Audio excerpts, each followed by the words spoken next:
بسم اللہ الرحمن الرحیم۔ السلام علیکم۔ حکمران شاہی خاندان کی مشکلات آپ کے سامنے آنے والی ہیں اور دن بدن ان کی مشکلات بڑھیں گی۔ یہ پریشان ہے اور ان کی پریشانیاں بڑھنے والی ہیں۔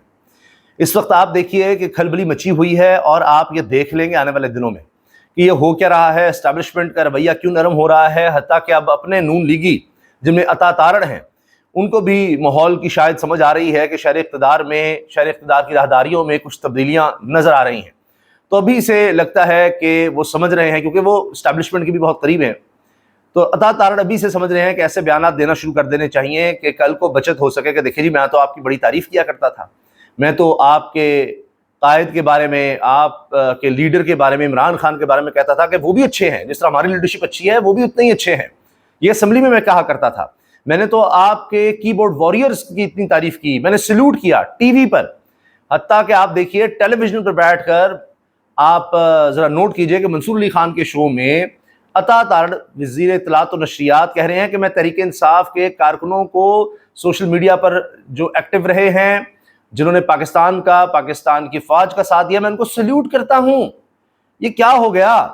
اور تو اور 26ویں آئینی ترمیم کے بعد لگائے گئے جج، جی ہاں 26ویں آئینی ترمیم کے بعد لگائے گئے جج وہ ریلیف دے رہے ہیں تحریک انصاف کو، عمران خان کی بہن کو، تحریک انصاف کے سابق ترجمان کو، رؤوف حسن صاحب کو، علیمہ خان صاحبہ کو۔ یہ کیا ہو رہا ہے؟ یہ عجیب و غریب سلسلے کس طرح سے چل پڑے ہیں؟ تو یہ آنے والے دنوں میں آپ کو اور نظر آئیں گے، جس طرح سے رہائیاں آپ دیکھ رہے ہیں، چاہے عباد فاروق کی رہائی ہو، نہ صرف یہ کہ اس کی رہائی ہوئی ہے بلکہ پہلے تو یہ ہوتا تھا کہ وہ پولیٹیکل ایکٹیویٹی نہیں کر سکتا، اس کو دوبارہ پکڑ لیا جاتا تھا، اب وہ پولیٹیکل لوگوں سے مل بھی رہا ہے، بیانات بھی دے رہا ہے۔ یہ عجیب و غریب صورتحال ہے، کیونکہ شاہی خاندان نے یہاں جو حکمران خاندان خود کو کہتا ہے کہ ہم پتہ نہیں وراثت میں لے کر آئے تھے یہاں پر اقتدار کو، تو وہ یہ سمجھتے ہیں کہ وہ جو مرضی کرتے ہیں کوئی نہیں پوچھے گا، بس ان کا خیال تھا کہ ہم نے اسٹیبلشمنٹ سے بس بنا کے رکھنی ہے اور لڑائی کروا کے رکھنی ہے تحریک انصاف کی، اور ہمارا کام اتنا ہی ہے، پھر ہم جو مرضی کرتے رہیں، سیاہ و سفید کے مالک ہیں، جو مرضی کریں، جیسے مرضی چلیں۔ اور 3 سال میں آپ نے دیکھا انتہا کر دی گئی، جنرل ضیاء الحق کو لوگ بھول گئے ہیں۔ تاریخ دان کہتے ہیں 78 سال میں اتنا ظلم تشدد نہیں ہوا۔ جنہوں نے جنرل ضیاء کا دور دیکھا، کوڑے لوگوں کو پڑتے تھے، صحافیوں کو کوڑے مارے جاتے تھے، پکڑا جاتا تھا، وہ کہتے ہیں کہ اتنا ظلم تب نہیں تھا۔ اب تو صحافی مار دیے جاتے ہیں، جلا وطن ہونا پڑتا ہے، ان کے کاروبار، ان کے خاندان، ان کے لیے مشکلات پیدا کر دی جاتی ہیں۔ سب سے زیادہ جو چیز مختلف نظر آتی ہے جنرل ضیاء کے دور سے، وہ یہ ہے کہ چار دیواری کا تقدس پامال کیا گیا، گھروں میں گھس کر عورتوں اور بچوں کو نہیں چھوڑا گیا، ان کو ہراساں کیا گیا، حتیٰ کہ ان کی اپنی لیڈرشپ، پنجاب کی اپنی لیڈرشپ ان کی کہتی ہے کہ ہم لوگوں میں جا نہیں سکتے، ہم لوگوں میں اپنی برادری میں منہ نہیں دکھا سکتے، کیونکہ بہت دفعہ اس طرح ہوتا ہے کہ جو مخالف ہے اس کا تعلق بھی اسی قبیلے سے، اسی برادری سے، اسی ذات سے ہوتا ہے، اسی علاقے کا ہوتا ہے، آپس میں رشتہ داریاں بھی ہوتی ہیں۔ تو وہاں کے لوگ کہتے ہیں کہ آپ کی حکومت نے، آپ جن کو ووٹ بھی نہیں دیا تھا، آپ کے لوگوں نے، یا وہ ہارے ہوں یا جیتے ہوں، ان کو وہ گلہ کرتے ہیں، گلا شکوہ کرتے ہیں کہ یہ کیا ہمارے معاشرے میں شروع کر دیا ہے۔ اگر میرا بھائی ہے اور وہ فرض کیجئے تحریک انصاف میں ہے، میں آپ کے ساتھ چل رہا ہوں، تو آپ اس کے گھر میں جا کر اس کے بچوں کو ہراساں کر رہے ہیں، خواتین کو کر رہے ہیں، یہ تو ہماری اخلاقیات، ہماری اقدار نہیں ہے جو یہ شروع کر دیا۔ سب سے زیادہ پنجاب میں یہ ہوا۔ تو اب ان کو یہ ڈر لگ رہا ہے شاید کہ کسی بھی وقت ماحول بدل نہ جائے، چیزیں بدل رہی ہیں، تو اسی لیے اب آپ دیکھیے عطا تارڑ کے جملے سنیے کہ کہہ رہے ہیں کہ میں سیلوٹ کرتا ہوں پی ٹی آئی کی سوشل میڈیا ٹیم کو، میں ان کو سلام پیش کرتا ہوں، تمام پاکستانیوں کو، وہ کسی بھی سیاسی جماعت سے کیوں نہ ہو، جن کا تحریک انصاف سے بھی تعلق ہے، جنہوں نے افواج پاکستان، ملک کی سالمیت، ملک کے دفاع کے لیے اپنا کردار ادا کیا۔ میں تحریک انصاف سے بھی جن کا تعلق ہے ان کو بھی سلوٹ کر رہے ہیں۔ جی دیکھیے ذرا، ملک کے دفاع کے لیے اپنا کردار ادا کیا، my heart goes out to them and I salute them۔ اور میں سمجھتا ہوں کہ یہ ایک ایسا کردار ادا کیا ہے کہ جو تاریخ میں یاد رکھا جائے گا کہ پاکستان کا سوشل میڈیا کھڑا ہو گیا تھا۔ وزیر اعظم نے بھی اپنی تقریر میں اس کا ذکر کیا۔ میں سلوٹ پیش کرتا ہوں تحریک انصاف والوں کو، سلوٹ پیش کرتا ہوں، تاریخ میں ہمیشہ ان کا کردار یاد رکھا جائے گا۔ ہے نا کمال؟ یہ کیا ہو رہا ہے؟ پھر یہ دیکھیے کہ پی ٹی آئی رہنما رؤوف حسن اور علیمہ خان کو اسلام آباد ہائی کورٹ سے بڑا ریلیف مل گیا۔ رؤوف حسن کو بیرون ملک سفر کی اجازت کے لیے ٹرائل کورٹ سے رجوع کرنے کی ہدایت اور ان کا ای سی ایل سے نام نکالنے کا حکم دے دیا گیا ہے۔ رؤوف حسن صاحب کا بھی اور علیمہ خان صاحبہ کا بھی نام کہ جی یہ باہر ٹریول کر سکتے ہیں، باہر جا سکتے ہیں. جسٹس انعام امین منہاس یہ 26ویں یعنی ترمیم کے بعد لگائے گئے ہیں اسلام آباد ہائی کورٹ میں، اور ظاہر ہے کہ حکومت کے پاس میجورٹی ہے تو ان کی طرف سے لگائے گئے. رؤوف حسن کینسر سروائیور ہیں جن کا چیک اپ برطانیہ میں ہوتا رہا ہے، ہر 6 مہینے بعد ان کو وہاں پر جانا ہوتا ہے دوبارہ اپنے ٹیسٹ کے لیے، ان کو نہیں جانے دیا جا رہا. سوچیے آپ ذرا کہ کیسے کیسے ظلم ہوئے ہیں یہاں پر. یہاں تو پلیٹلیٹس گرا دیے جاتے تھے، ہائے مر گئے، ہائے لٹ گئے، پتہ نہیں کتنے 3 اٹیک انجائنا کے جیل میں ہو گئے، آگے پیچھے 3 ڈاکٹرز ہوتے تھے، سٹاف ہوتا تھا، ایمبولینس ہوتی تھی اور بیٹھکیں ہوتی تھیں، جب چاہے جتنے لوگ چاہے جا کر ملیں. تو یہاں پر ایک کینسر سروائیور کو 6 مہینے جس نے باہر 6 مہینے بعد جانا ہوتا ہے اس کو نہیں جانے دیا جا رہا تھا. ڈاکٹر یاسمین راشد صاحبہ کو دیکھ لیجئے، تو ان کا تو یہ تھا کہ ہارٹ کا ہے، فلاں ہے، دنیا کی ساری بیماریاں لگی ہوئی تھیں. تو یہاں تو سب کو پتا ہے، ان سے بھی پوچھ لیں تو یہ کہیں گے ہاں جی بالکل ان کو کینسر رہا ہے. ان سے بھی پوچھ لیں، ان کا وہ پلیٹلیٹس گرنا کوئی مشکوک اور اس طرح کا نہیں ہے، سب کو پتا ہے. اسی طرح رؤوف حسن کا سب کو پتا ہے. تو ان کا نام بھی نکال دیا گیا جی کہ 6 ماہ بعد ان کو جانا ہوتا تھا، ان کو جانے نہیں دیا جا رہا تھا، جبکہ یہ ضمانت پہ بھی تھے، پھر بھی کہا نہیں آپ نہیں جا سکتے. اس کے ساتھ ساتھ اسلام آباد ہائی کورٹ نے علیمہ خان کا نام سفری پابندی کی فہرست سے نکالنے کا بھی حکم دے دیا ہے، اور پاسپورٹ کنٹرول لسٹ اور PNIL سے نکالنے کا بھی حکم دیا ہے. علیمہ خان کو بیرون ملک جانے کے لیے ٹرائل کورٹ سے رجوع کرنے کا حکم دے دیا ہے اور یہ فیصلہ سنا دیا گیا ہے. شاہ محمود قریشی صاحب کا جیل سے خط آیا، انہوں نے کہا ملک میں سیاسی جنگ بند کرنے کی اپیل کی. اب وہ جنگ بند ہو گئی ہے، دشمنوں کے ساتھ تو آپ نے جنگ بندی کر لی ہے اور مذاکرات کر لیے ہیں، تو اب آپ پھر اپنے لوگوں کے ساتھ بھی تو یہ شروع کریں. انہوں نے خط لکھا ہے. مسلح افواج نے آپریشن بنیان مرصوص کی کامیاب تکمیل کا اعلان کر دیا. آپریشن الحمدللہ مکمل ہو گیا ہے اور اس کو مارکہ حق کا نام دیا گیا ہے. 22 اپریل سے لے کر جو 10 مئی تک صورتحال رہی. ہمارے شہریوں اور سپاہیوں کی جرأت اور قربانی پاکستان کی سلامتی کی بنیاد ہے. اور اس کے علاوہ شہباز شریف کا وزیر اعظم کا آپریشن مارکہ حق کے شہداء اور زخمیوں کے لیے پیکج کا اعلان.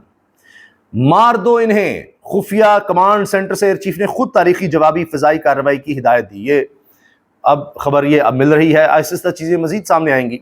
مار دو انہیں، مار دو، پاکستان کی حدود میں 1 انچ بھی داخل نہ ہونے دو. یہ الفاظ تھے air chief marshal Zaheer Ahmed Babar Sidhu کے، جو ریڈیو پر براہ راست 15 اسکواڈرن کے پائلٹ سے مخاطب تھے. وہ یونٹ جس کی وہ کبھی خود قیادت کر چکے تھے جب یہ پائلٹ 7 مئی کی الصبح دشمن کا مقابلہ کرنے فضا میں بلند ہو چکے تھے. PF کے ایک انتہائی خفیہ اور محفوظ کمانڈ سینٹر میں جیسے ہی بھارتی رافیل طیاروں کو بھٹنڈا کے علاقے میں نشانہ بنائے جانے کی تصاویر اسکرین پر نمودار ہوئیں، کمرے میں اللہ اکبر کے نعروں کی گونج بلند ہو گئی. یہ لمحہ 2 ایٹمی طاقتوں کے درمیان تیزی سے بڑھتی ہوئی کشیدگی کا نقطہ عروج تھا. 22 اپریل کو بھارتی زیر انتظام کشمیر کے علاقے پہلگام میں ہونے والے دہشت گرد حملے جس کا الزام بھارت نے پاکستان پر لگایا، اس کے بعد سے پاکستانی فضائیہ ہائی الرٹ تھی. ایئر چیف نے صورتحال کی خود کمان سنبھالی اور لگاتار 4 دن تک نیند کے بغیر اسی خفیہ نیوز سینٹر سے کام کرتے رہے تھے. متعدد سینئر فضائی افسران اور ایک آپریشن لاگ بک کے مطابق ایئر چیف مارشل سدھو نے 6 مئی کو اپنی اعلیٰ قیادت کو طلب کیا کیونکہ بھارت کی ممکنہ فضائی کارروائی سے متعلق مصدقہ انٹیلیجنس موصول ہوئی تھی. جنگ کے بادل منڈلاتے دیکھ کر پاکستان نے فوری طور پر نگرانی سے فعال دفاع کی جانب قدم بڑھا دیا. 6 اور 7 مئی کی درمیانی شب ایک فیصلہ کن مرحلہ ثابت ہوئی.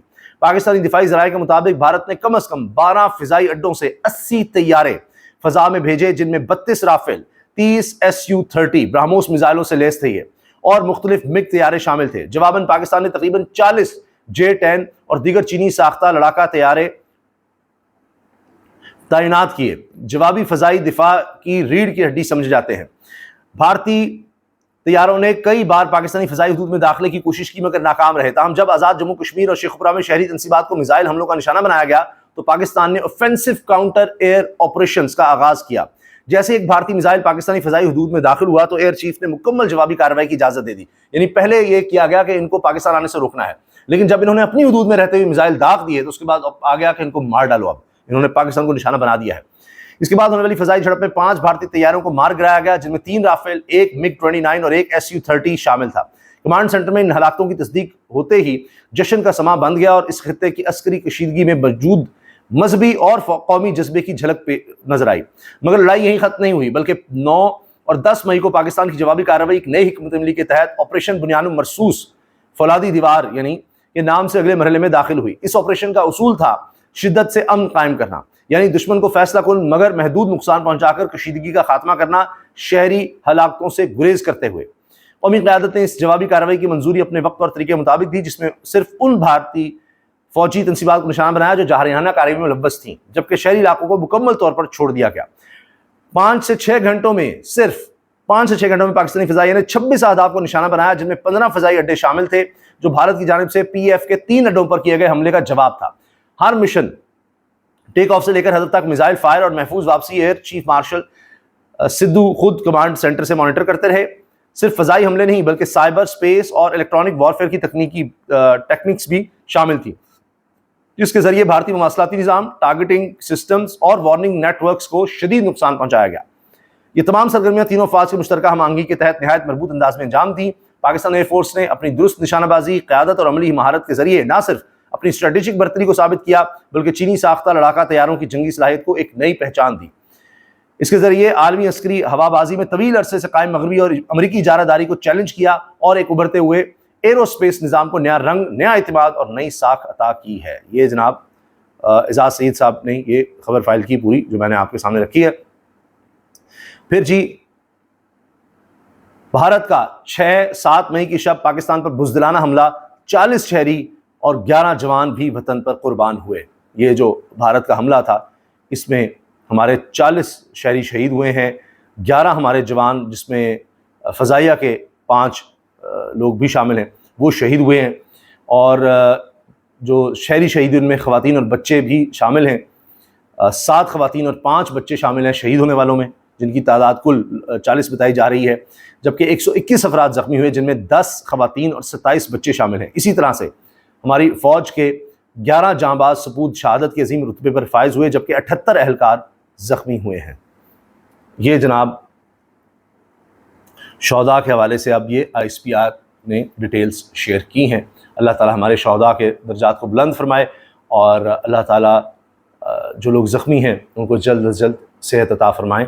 اللہ تعالیٰ پاکستان کو، پاکستانیوں کو محفوظ رکھیں، اس کو میلی آنکھ سے، اس کو دشمنوں کے جو عزائم ہیں اس کو ختم کرنے کے، اللہ تعالیٰ اس سے بھی ان کو محفوظ رکھے، اور پاکستان کے دشمنوں پر ہمیشہ ہمیشہ اللہ تعالیٰ اس وطن کو فتح عطا فرمائے۔ اجازت دیجیے، اللہ حافظ۔